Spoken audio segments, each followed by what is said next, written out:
Nous sommes le Chav Zayin, le 27 Tammuz, et on termine le Perek Zayin de Tanya. L'Admor HaZaken nous a expliqué que pour faire une tchouva sincère, émet, eh bien, il faut arriver au niveau de Lev Nishbar. Lev Nishbar, ça veut dire avoir un cœur cassé. Alors, l'Admor HaZaken nous dit attention, dans nos générations, avoir un cœur cassé, ça ne signifie pas s'auto-flageller. Non, dans nos générations, un cœur cassé, comment on peut l'obtenir? Eh bien, en étant maré des bena, c'est-à-dire en essayant d'être comptable, en comprenant que derrière chaque action que nous faisons, il y a des conséquences. Aujourd'hui, l'Admor HaZaken, il nous dit attention, quand on est comptable, eh bien, on pourrait se leurrer. On pourrait faire attention que, si l'on peut dire, aux grosses avérotes, les avérotes dans lesquelles on est chayav karet, de retranchement ou chayav mita bidei shamaim ou de mort du tribunal céleste, et se dire, moi, finalement, je n'ai pas fait des si grosses avérotes que ça, donc ma situation, elle n'est pas si grave que ça. Et c'est ça que l'Admor HaZaken nous dit, et il nous donne un machal, il nous dit, voilà, des fois, pour obscurcir la lumière du soleil, eh bien, un gros nuage va venir, un nuage noir va venir, et effectivement, ce nuage noir va faire en sorte que la lumière du soleil ne pourra pas passer. Ça, c'est comparé aux grosses avérotes, chayav karet, etc. Mais il y a une autre façon d'obscurcir le ciel. Il peut y avoir des nuages très très fins, blancs et très très fins. Mais seulement, il y a plein de nuages. Et avec l'amoncellement de cette couche de nuages, eh bien au final, le résultat va être le même. Ces petits nuages qui sont fins sont comparés, entre guillemets, aux petites avérotes, aux avérotes dans lesquelles on ne fait pas tellement attention.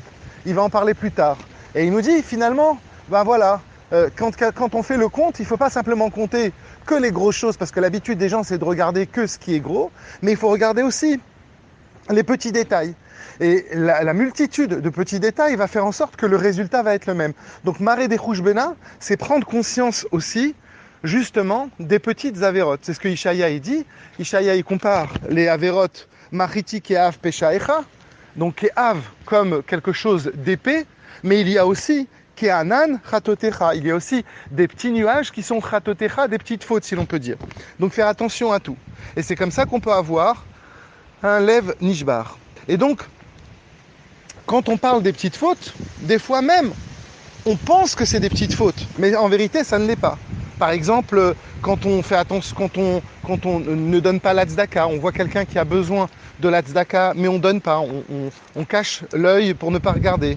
Ou bien quand on parle du mal de quelqu'un, ou bien quand on s'énerve, c'est considéré comme avodah zara. Donc il y a des avérotes que l'on considère pas si graves que ça, mais en vérité, si on réfléchit, on s'aperçoit, finalement, c'est un peu comme avodah zara, tout ça. Sauf que pour nous, ça ne l'est pas.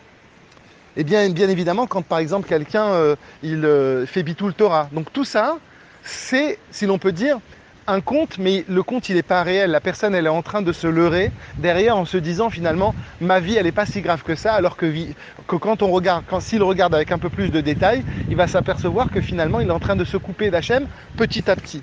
Et c'est pour ça que quand on fait le schéma Israël avant de dormir, on nous dit, justement, on prend sur soi, quelque part, les 4 sortes de morts qui étaient infligées dans le Beddin.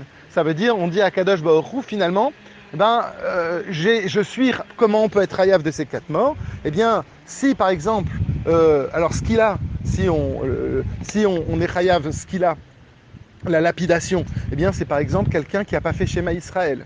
Ou bien Srefa, c'est quelqu'un qui n'aurait pas mis les tefilines. Ou bien Ereg, c'est quelqu'un qui n'a pas mis les tzitzit.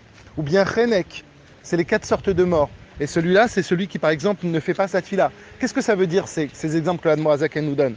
Il nous dit finalement que, bien évidemment, mitzad le din, ça veut dire si la personne devait passer, si on devait passer devant un beddin d'être humain, on verrait qu'extérieurement, c'est pas si grave.